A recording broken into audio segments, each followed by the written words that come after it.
Hello, friends. We're back. Sorry for the delay. We got caught up in some other projects and this podcast got delayed. And I'll take a moment to tell you that I've been deeply involved in work with Mom Army and Dad Army. We actually organized a protest across America, some locations here in Canada as well, which of course I participated in. And our focus was on canceling Balenciaga. And I only bring that up because I really want to direct your attention to Mom Army and Dad Army. Find them on Instagram, give them a follow. We have a lot of big projects coming up. But on to what we're up to this week.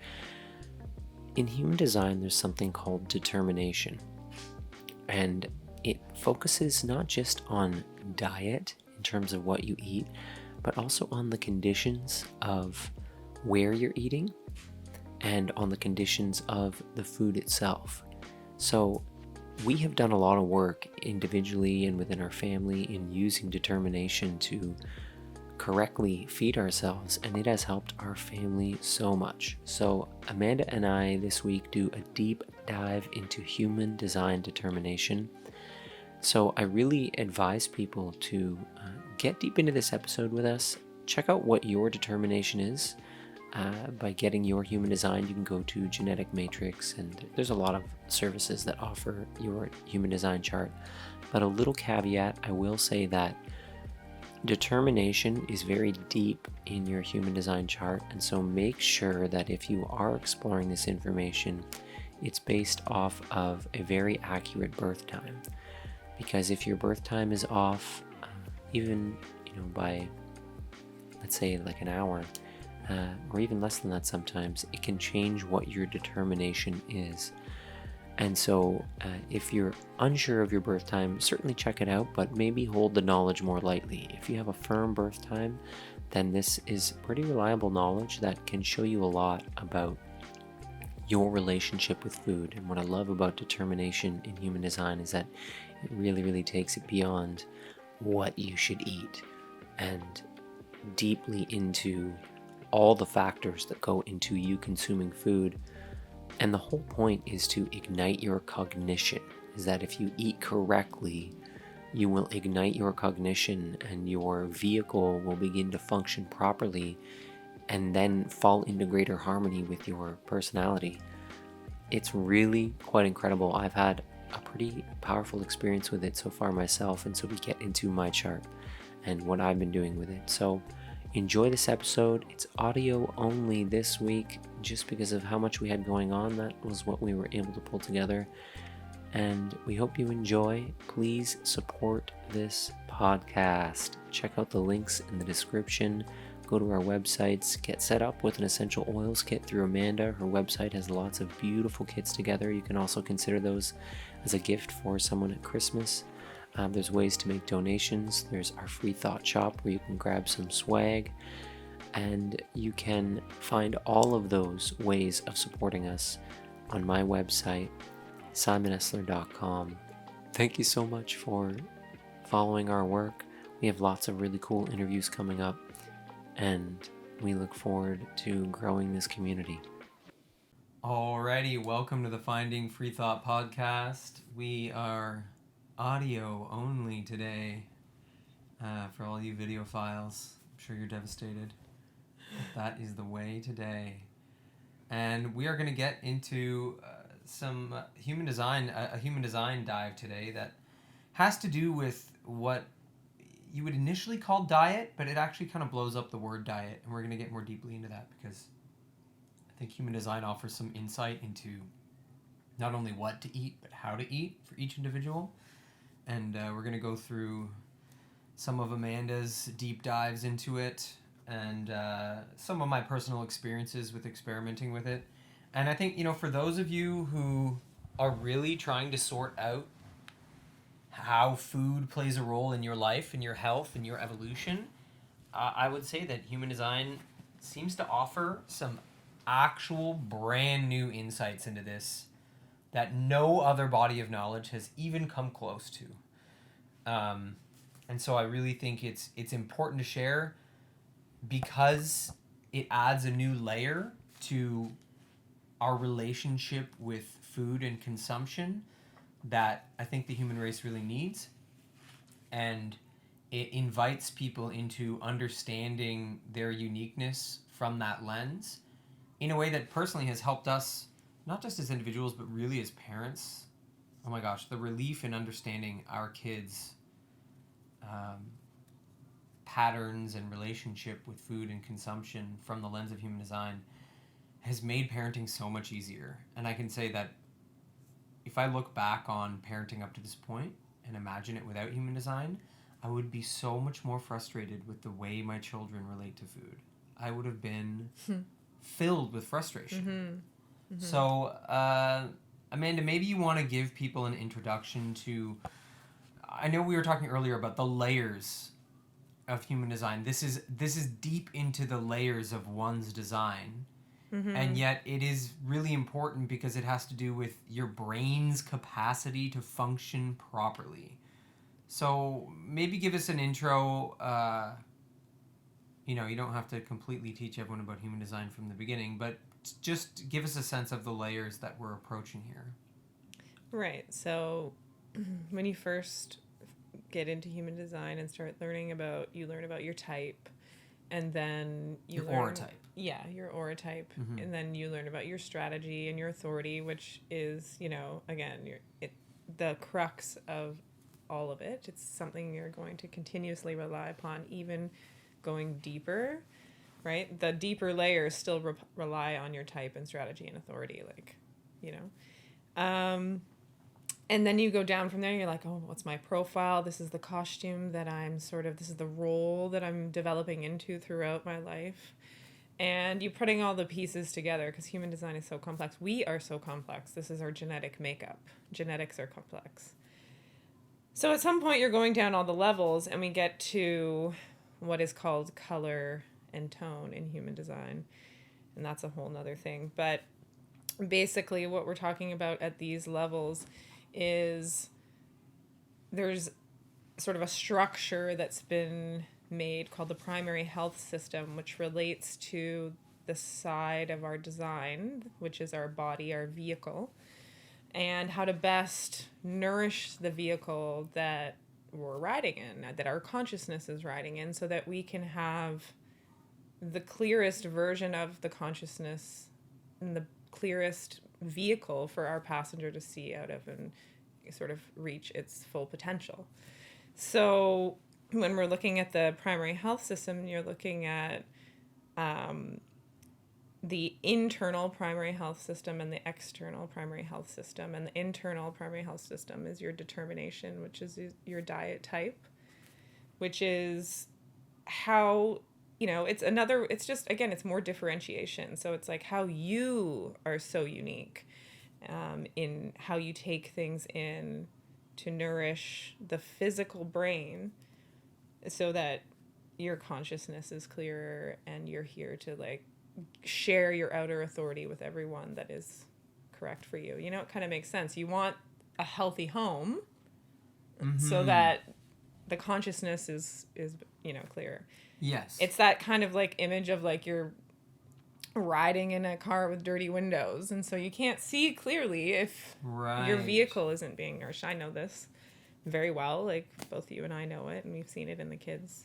And it's how your vehicle is designed to see, because it's not even just that's right. seeing. Yeah, it's your vehicle is designed to see in a very specific way. So this is the thing with the primary health system. So on one side, it's actually in human design, it's called the 4 transformations.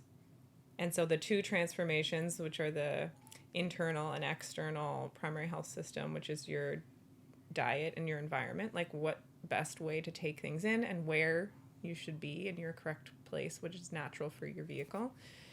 When those 2 things are in place, the 2 transformations, then, the external, your ability to externalize what you see, what is correct for you to see, and be motivated by, and then share that outer authority with the world, because we need healthy outer authority. But that doesn't just come with a rotting vehicle. And so it's kind of the building blocks of your cognition through the health of the physical body. And that's really what human design is, right? Because in the end, it's always still strategy and authority. even when you know about your diet type, even when you know about all these other as you've experienced, deeper where aspects. sometimes you know about yours, but then suddenly you'll be in a situation where you don't have to strictly follow your determination all of a sudden. You have a bit of breathing room.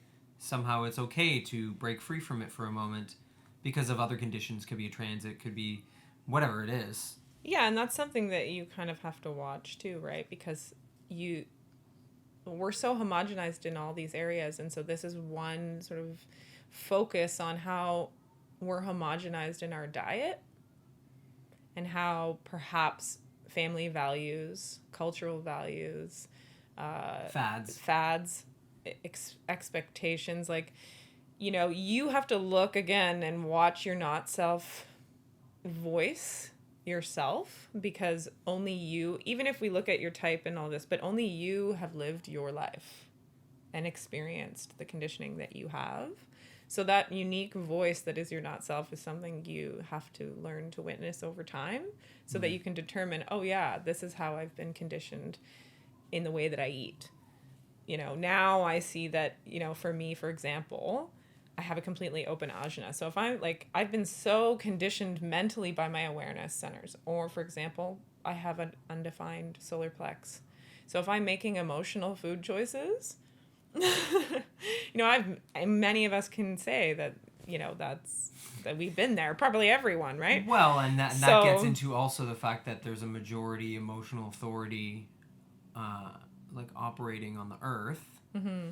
And so we have overly emotional relationships with food, not just in that sense, but in the imbalanced way of being an emotional authority, where people make food decisions while they're in the middle of an emotional wave. Yes. Rather than waiting for that wave to subside. Or spontaneously in the moment. Yeah. Because they get... This is something that I ditched big time. So I used to spontaneously eat the kids' snacks all the time. I would just crush a kid's granola bar out of nowhere. Instead of waiting to see what the nature of my hunger wave was, right. So where it was really at. For yourself as an emotional, and you have a defined spleen, so you do have potentially something in the now, but you have to collect and store that still. So even if you have an awareness in the now, you're still collecting that. You're not acting on that. That's now, right? So it's okay, I have this thing. Oh, I'm hungry. Okay, I'm just going to collect that feeling for a sec, and it could be a few minutes, and it's I'm still hungry, because for you, again, to get more differentiated just with what you're just saying, you're also the first color determination appetite, which is potentially eating quite a lot. It depends, right? So don't shock you how much how much you can eat, and being such a primitive type, being in your primitive cave diet type, one thing at a time, right? You're not consecutive, you're alternating, but you're still eating one thing at a time. And so it's if you're hungry in the moment, you do need to eat, right? If you're truly hungry, but like you said, maybe just taking that opportunity to wait. Second wave of hunger. I often wait for a second wave of hunger, because I did know that was advice that came up somewhere in the human design community, was to wait for the second wave of hunger. But even just looking back on my life, I do know that sometimes I'll get a wave of hunger and I wait and it doesn't come back. Mm-hmm. And it wasn't true hunger. And this gets into Pavlovian stuff and emotional stuff, that perhaps there was an emotion or trauma or something uncomfortable just in my day or my life that I had entrained myself to avoid with food. And so it arose in me as a wave of hunger that was not true. Mm-hmm. And in waiting to see if it returned, it sort of got exposed as, emotional entrainment, something that's more Pavlovian, where it's when I hit this particular part of the day that's stressful, I just noticed there's certain parts of the day, for example, getting into evening time with the kids, when it's trying to wind down the kids and move them towards bedtime, and they really don't want to, and they're getting really tired and really stressed out. Definitely looking back, those were times when I would chug a glass of chocolate milk out of nowhere. Mm-hmm. When I would believe it was hunger, because I would have a feeling of hunger in that moment. But now I'm in a position where I'll often wait at that time of day and be like, you know what, that's that evening time, like stress maybe, or just a pattern because I did it day after day after day. There's also just the timing of like, if you do something every day at that time, your body will then expect it at that time the next day. Lots of conditioning, right? So like much a lot of conditioning. conditioning around it. Yeah. And that's, an interesting thing. There's one thing that I've noticed, again, that can happen is that, if you have any undefined or open awareness centers, those can be quite dominant in terms of, hidden, not self-conditioning around anything. But that's where I've found a lot of mine, where around food. I'm splenic, so I have an open ajna and I have an undefined solar plexus. So those two awareness centers, first of all, they're the spleen is the only reliable awareness center, and the other two for everybody. So no matter what, right? So in terms of like our evolution, right? We're still developing like the solar plex, right? Oh, like, you mean reliability in terms of it having a stable history awareness in the human vehicle? Yes. So the spleen Right. has been here. It's very old, right? So it's old and it's not the newer versions, but it's been done. And so it has its power, although The other quiet. ones who were still being booted up. Yeah, so like for me, it always shows up in, like, not always, but often shows up in those areas where those two the undefined and open awareness centers that I have are loud.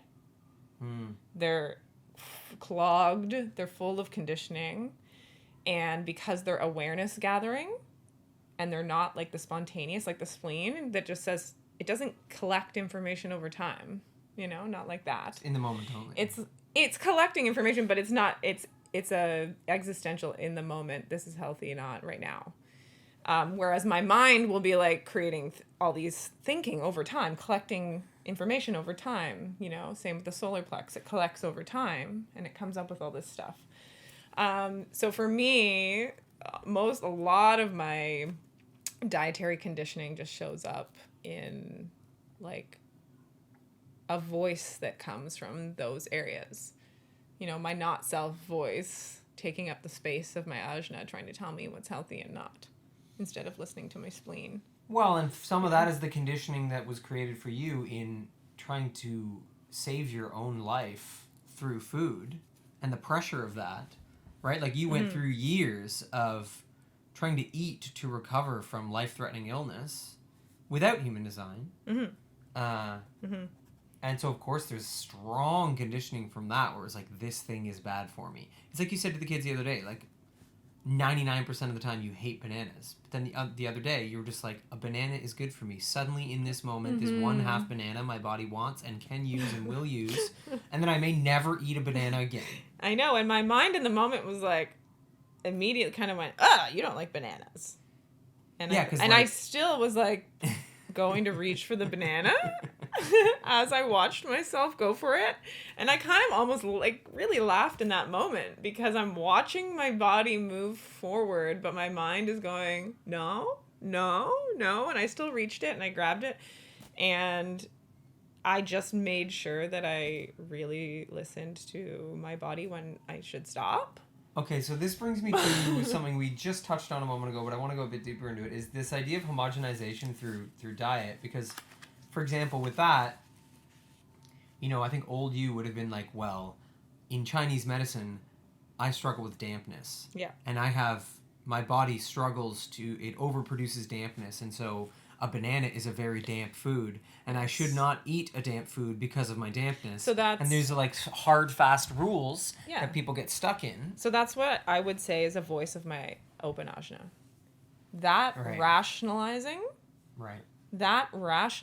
why is my open ajna. Because my open ajna is like always conceptualizing in all these different ways, right? But I think a lot of people are at this approach to food where it's like, what are the rules?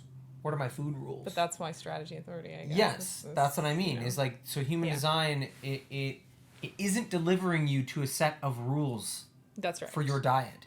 Because strategy and authority can undermine even your determination. The technicalities of your determination could be undermined by a moment of strategy and authority that cuts through that. Well, I would say that it's not being necessarily I guess undermined. that's the wrong word, sure. It's that we haven't experimented with this information to get the data that we need necessarily. So when you're going into this experiment, like where we have some information that's been passed down, this knowledge and the mechanics. And so you don't want to fuck around with the mechanics, you know? You don't want to be like, well, I can just do whatever I want if I feel like it, because that gets very dangerous, especially in the beginning of someone's journey into human design. You can start convincing yourself that your mind is your authority, you know? Like I've had some moments like that where I've like started to get blurry, where it's like, wait a minute, my mind's getting fucking sneaky. And it knows human design. Tries to imitate and it tries to like flip it. So now you're gonna like. I know, but the mind does that with every single spiritual teaching, every single system. So that's the mind is constantly like, hey, I'm that thing. I'm your authority, and it gets smart about being your authority. Yeah. So that's a whole segue. It's so sneaky. It loops back. So I want to be careful not to be suggesting to someone that if you feel frustrated with the information that you get around your determination, around your like body's best way to cognitively develop itself, if you don't like it, if you don't like, if you're triggered by it, like all that, whatever, that's just, you know, that's for you to see. But I don't want to say to people like, if you don't like it, then you can just override it, you know? And because or this feel like you're just, yes, again, putting another set of rules on yourself, right? But this gets kind of into your post the other day, that following strategy and authority is uncomfortable and sometimes really frustrating, because your strategy and authority may direct you towards something that you don't want. Yes. Most likely. And so this, it gets to that where it's like your strategy and authority is not something that's going to invite you to undermine things like this. Mm-hmm. It's going to require discipline to follow your strategy and authority, and then even more discipline to add the layer of determination on top of that. That's been my experience for sure. But let's give people a clearer walkthrough, because I want to get like an image here of this, because it's deep into the human design system. Is it fair to say that there's a sort of core to the human design system that comes up like roots and gets to the surface? I guess maybe right? In a sense you can say, because it's like about the neutrino passing through. So you have your base, then your tone, then your color, then your line, and then your gate. Yeah, so the base is like the tip of the root. So it's the neutrino passing through you, hitting these things, right? And tone is like a literal sound. We can't hear with our ears, but it's like that's the frequency of it. Color is color, you know? But it's all frequency, really. So these are the different frequencies. Everything is frequency. Yeah, so it's like, boom, it hits bass, tone, color, and then it's gone, and it's line, gate. And when I say roots, it's like the path of the roots is your design, to an extent. Mm-hmm. And I just want to create that image, because then let's go through mine, right? Is the idea. We're going to go through my design and give people a sense of like what this looks like. So if they wanted to, let's say they wanted to work with you or something, what it might look like to get access to this information, because I think it's so helpful. It's such beneficial information. Yeah. So where would we start in looking at my design to understand how to get to my determination? Well, like right away, again, when I look at someone's chart, oftentimes I just look at it and see what just comes, right? Like you soften your gaze around looking at someone's chart and see what comes out. But strategy, your type, you know, being a manifesting generator, and also that you're an emotional. So your authority will also come into play with all of these things. Always your emotional authority. Like you said, you already mentioned, like maybe not making spontaneous food choices. Or any choices at all. Yes, true. It can be very harmful, especially if you're an emotional with this is a segue too, but especially if you're an emotional with an undefined spleen.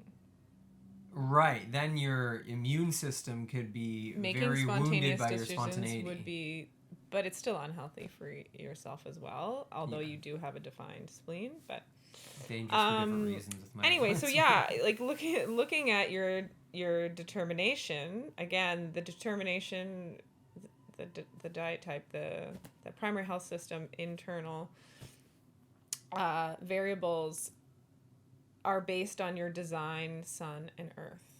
on the design side, right? Because we're talking about your physical body. Your vehicle, your personality. That's right.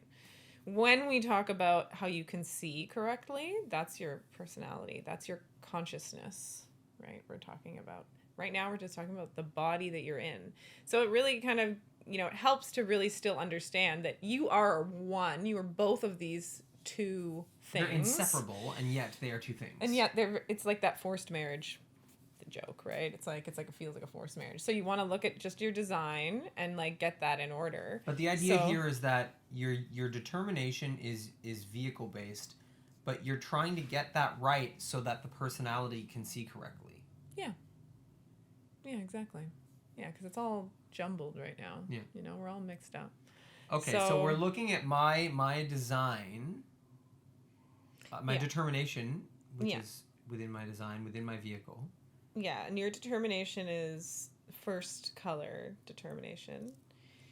And when we're looking at, there's always binaries everywhere in human design. So that's another, for anyone new, it's something to just generally like think about, or you'll notice it as you go along anyway, that there are binaries everywhere. The first color determination is the most primitive diet type, and the first two colors, color 1 and 2 of the determination, are part of the splenic binary. So you can understand that the spleen itself as an awareness center is the oldest awareness center. It's like we said, yeah, it was with us when we were 5-centered. So before we had the ajna, before we had the other awareness centers, before we were thinking. Before we had 5 chakras, we had this splenic awareness. When we had 5 chakras, we had splenic awareness, yes. So in primitive times, we were more animalistic. We were more attuned to our bodies and that response of it, instinct. Right, which is something else with human design. When you're dealing with first color or first line, like this can also be seen as our progression historically as a species. Yes. So when you go to number 1, either line or color, anything in human design, you're going back in time to our primary nature. Yeah. And then line 2 is moving forward in time. Yeah, so line 2 you have the gatherer. So hunter-gatherers, so those two make up the splenic binary in the determination. You have the hunter and the gatherer. Those are more primitive types. Right. So for those types, eating things that, generally you can imagine, like more whole foods, more simple foods. Less ingredients. That goes for the gatherer often as well, but we'll talk. There's always all these nuances. Well, Idris, our son Idris, is 2, right? He's closed taste, so he's a gatherer type. He related to me in that way. And like today, when he was like, Dad, I want something fresh. What do we have that is fresh? Yes. And that's what he's asking for. Yes. And again, like, we can look at this in many ways. So for yourself, for the hunter type, oftentimes that can be a part of it too, like going on a hunt for one thing. Mm-hmm. Right? That act, it's like very different than like a gatherer, for example, who's still in this primitive way, but is now like more into the markets because they need the selection, because they need to find the taste. They need to find the specific taste, that one spice, the one thing that is correct for them, the gatherer, right? So having selection as a gatherer is a thing. But for you, it's like hunter. So you're like, I'm going out, I'm going to get that one thing. Maybe it's like, oh, I'm going to go and get that one, I don't know, cookie or whatever. It's like very specific to hunt for what you want. Mm-hmm. That can be, one way to sort of start to understand the energy of that. But when we're looking at sort of another layer of it is the tone and the way that it is configured. So it's another layer of determination, you mean? Yeah. Okay. So people call them the arrows, but because it's actually fixing your tone in a certain direction, and it's fixing it to be either left or right. And that also changes the way in which you might be, a consecutive in pertaining to your first color appetite. You're either consecutive or you're alternating. Mm-hmm. Right? So if you have left tonal configuration and your first color you would have consecutive. So you would be eating one thing at a time. So you eat an entire plate of steamed broccoli, then you move on to the French fries, and you finish that. Yeah. Then you go and eat your toast. Yeah. Whereas for me, I take a bite of this, I switch to the other thing. You I take finish a bite it. Of that. I finish that bite, but then I try a bite of something else. Yeah, so it's alternating, but it's still eating one thing at a time. Like, you're not mixing your foods. You're not going and getting like 25 ingredients and making a curry and then eating that. But, you know, again, if you're hunting for the one curry, that could be possible. And the only way to know if that's correct is strategy and authority. Yeah. And really figuring it out. But I would say, you know, for people who are looking to explore their determination and really get into it and like give it a good try for like 1 week straight and like really going into it deeply into your determination. I know it's difficult. I know it's been difficult for you because I've been kind of pushing you to try it as an experiment, to really kind of go radical with your determination as an experiment to see what really works for you. So I've been cooking elaborate meals, not in terms of a lot of ingredients, but just for me to cook like 6 different items. Well, it doesn't have to be, right? No, but that's what I've wanted. Yes. So that's what I've wanted. A plate with a whole bunch of different things. A plate with beets and greens and potatoes, like all these different piles of food. It is very appealing to me. Mm-hmm. I'll say that for me, for my relationship with alternating has been, a spread, like a plate with a nice spread on it, as opposed to my old way, which was just like a lot of wraps, pizzas, sandwiches, where when I take a bite, it's like 50 everything. Ingredients in my mouth. Yeah, and that's which is not always bad. Like, for example, I had a wrap last night, and then I had the rest of it this morning, and it actually feels pretty good. I feel pretty good. Yeah. And I'll say that was something that I really watched when we were looking at the menu last night for what we were going to order. I was like, man, that club wrap is really standing out as the freshest, least sort of greasy, rich. Like, it felt really good to me in the moment. And then today, since having had the time to wait, because that could have been impulsive last night. Right? Because it's not like I was waiting for an emotional wave to complete to make that choice. Sure. We were just tired and we couldn't cook and we had to order food. Sure. But then this morning I was like, that's really, like, I'm still really in that place where this club wrap, I've wanted I don't know, I guess I've wanted a club wrap for a while. Sure. And it surprised me how good this has felt this morning. Whereas, I guess for me, in this experiment that I'm in with alternating, it has felt more stable and more safe to do that plate of a bunch of different foods. I'm like, well, I can't go wrong with that. That's really pure. It's really safe. I can like commit to the alternating on all levels when I do that. Yeah.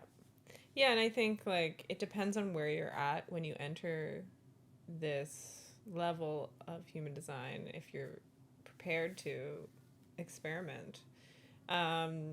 Because, for example, if you're someone who's consecutive and you've been eating, like, you've been very homogenized and you've been like, like you said, eating like all the foods mixed, like soups with 30 ingredients, wraps with all the burritos, like 12-layer burritos and like all this stuff, I would probably suggest that you explore really just trying to cut down on ingredients as a first step if it's very like scary or emotional, or because again, like you've experienced as well, like we tie so much to our food and how we feel about our food, and it's supposed to be this like joyous, like pleasant experience all the time, and there's quite a lot of like tied up in those experiences. So if it's very, you can take it slow, and if you're somebody who realizes that you have this primitive diet,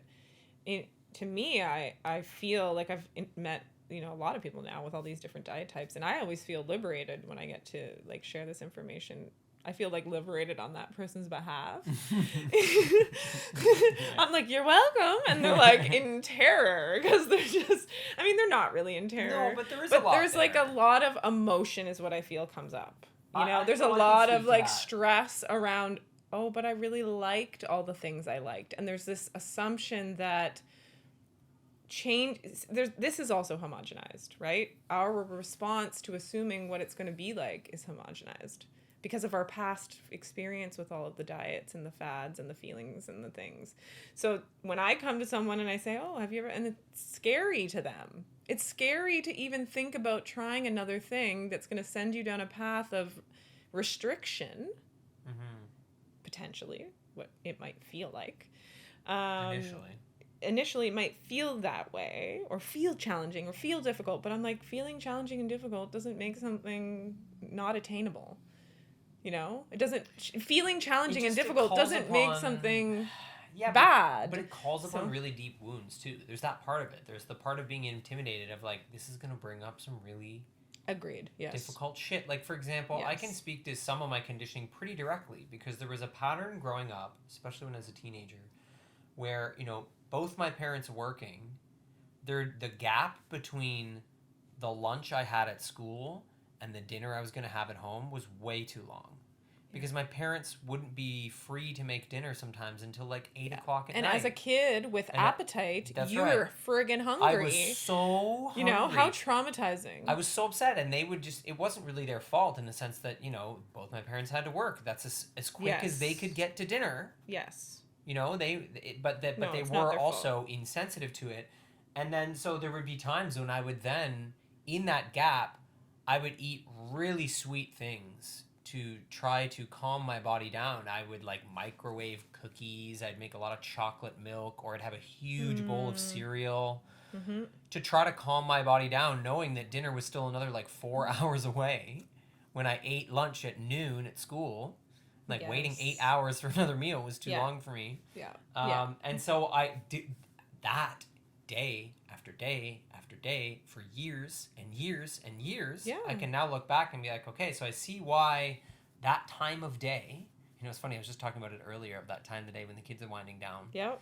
And it has a specific stress to it, but of course it also relates to this childhood experience of mine where that time of day was desperate hunger, dinner can't be ready for hours. And sometimes for my parents, there'd be the like, don't ruin your appetite for dinner.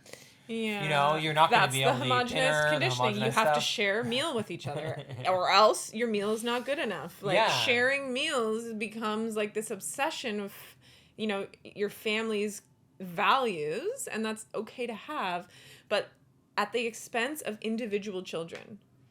Right? Like a child who has a strong appetite, who needs to eat a lot of food, Yeah. who has this primitive type, who needs a large meal, and it's not going to be breakfast, lunch, and dinner. So this is the other thing I wanted to say to this part for you as well, because when you have a primitive diet type, you don't fucking eat breakfast, lunch, and dinner. What the hell? You're a primitive type. So you eat when you're hungry. You eat when you need it. Yeah. And that might be 5 times a day, 6 times a day you eat a big meal. I don't know. Yeah. Right? Like, It's there's so true. many other variables And in I- your design that is unique to you and your life experience. Like, that, again, like another person with your exact, for example, another person with your exact chart, which we know doesn't exist anyway, but let's just pretend, you still had a different life experience than someone else. You still had parents Different that put you, conditioning. right? So there is the conditioning factor that we go through when we talk about our food, and that I will go through with people who come to me, and it's like, well, I want to know, not only just looking at your chart on a screen when I can already determine some things, but I want to know from your mouth what trauma or what issues or what difficulties or what around food has really got you feeling stuck, you know, has really got you feeling maybe not as healthy as you could be, even though you're following all the diets and the things that people told you are right. You know? So, you know, very much like your story, it's like, how would the parents know if the parents are just saying, well, all the kids just wait till I get home and eat? But you have all these different types.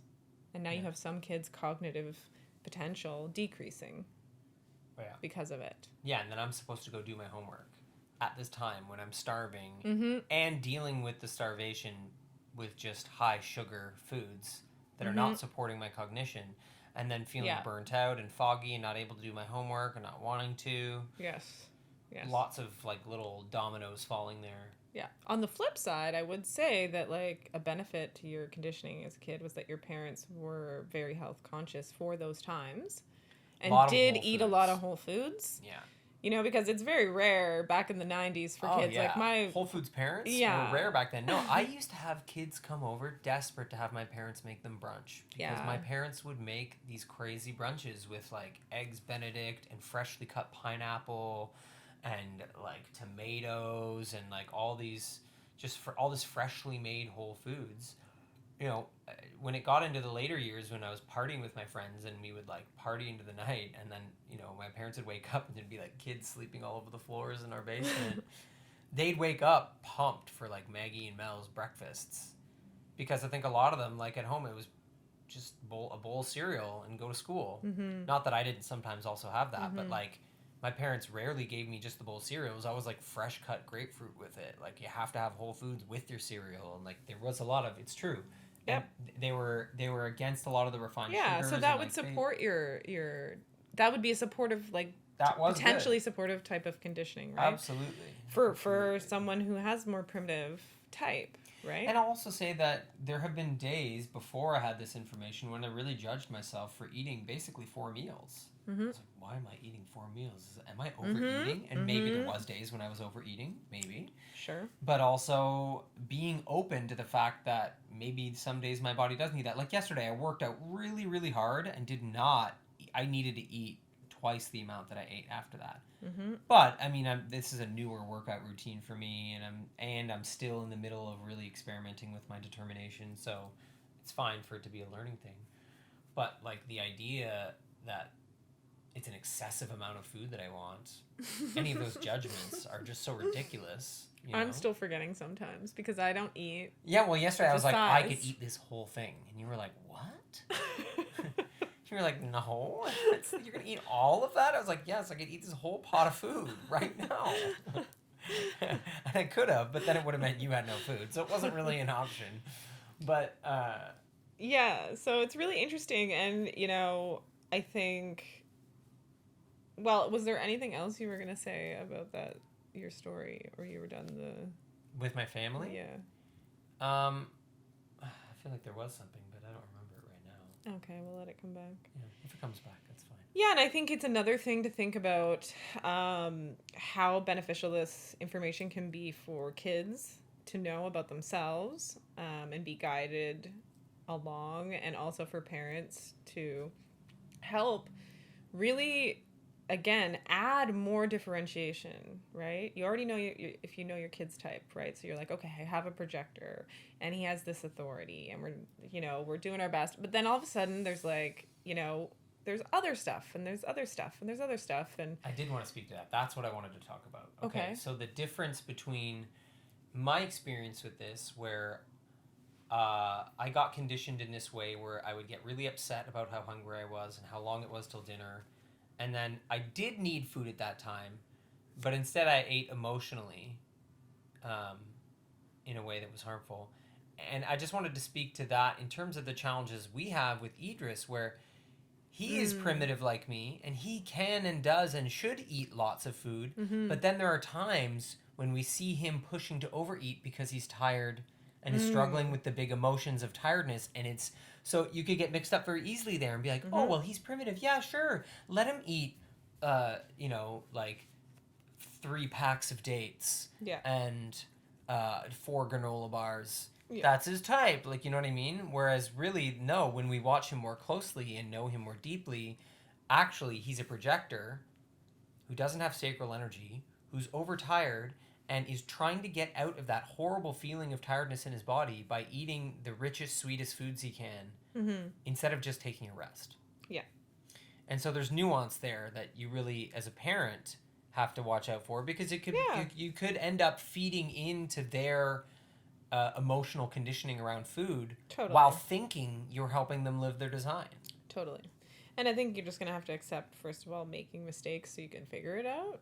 So Yeah. like doing it a bit, it's hard. okay. It's You hard. know, like we have an emotional Should be eating hard. child. That's not abnormal. It's not like he's going to completely fall apart in his No. life if we make mistakes and allow him to emotionally eat sometimes.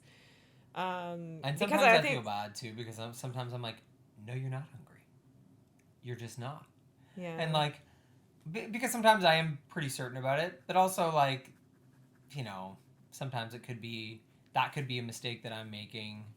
Yeah. In being firm about whether he is or is not hungry. Well, because we want him to use his authority to really know that. Yeah, but we You know know. the conditioning is strong. On the same Yeah. time, we are parents who, are There has to be trying to raise a boundaries. first generation of kids aware of their human design, right? This is the first generation. So you have to expect a lot of things. Actually, I don't even know what to expect, but just be surprised at what comes up, I guess, and be more uncertain about the whole process. Yeah. But I want to help families and children. I want to help parents, and I want kids to feel more comfortable with who they are earlier on so they don't have to do all this stuff and relive all the trauma. I mean, part of the human condition is to just be, have trauma and like go through those things. But if you look back on like what would have been like if my parents had human design knowledge, how could I have been helped, I guess. Yeah, is an interesting thing and to you look don't at, avoid right? suffering in your life like that, but you certainly could have avoid quite a lot. And potentially, again, when you're living your purpose more clearly, it doesn't matter what the purpose is. It's just when you're living it, then that helps the collective. That is how we progress our genetics. That's how we're going to get to that's why we're so aware now, because of the people in our past. I'm grateful for all those people, whatever they did, and now we're here. And so I want to carry that forward, more awareness and more differentiation, more uniqueness for each individual. Like we can go so far into how someone can be so incredibly unique that they'll never be replicated ever again. Yeah, like here's a real practical thing. This is a conversation we have with our kids all the time because they often try to eat the same thing as each other. And we say, you are not the same. You don't have the same body. You're not living in the same vehicle. Your vehicle's needs are not the same. So stop trying to eat like each other. Yeah. Just because one of you has one thing doesn't mean the other needs that or should eat that at the same time or in the same amount. It's true. It becomes a really great tool for a kid to accept their differentiation while also through the lens of, oh, someone's different than me. Well, of course I'm different. And then they start to see that, even though seeing a kid eat something might trigger their wants. And maybe even their own authority. Like, sometimes Asher will have a sacral response to something that Idris is doing. And then you're like, oh, well, maybe there is something here then. Maybe he is hungry, right? Like he's having an in-the-moment sacral response. There's lots of things to navigate, but to simplify it, there are very simple ways to apply moving into living your determination, and there are guideposts and things you can watch, about how easy it is and how less resistance you have when I know that, there's no wonder that I got so far in my life with like really being into cooking food and creating food and going through that process, because it's so important for me to be a part of the touching of the food while it's being made. Well, to bring your calm touch to the food. Yeah, like it's a very like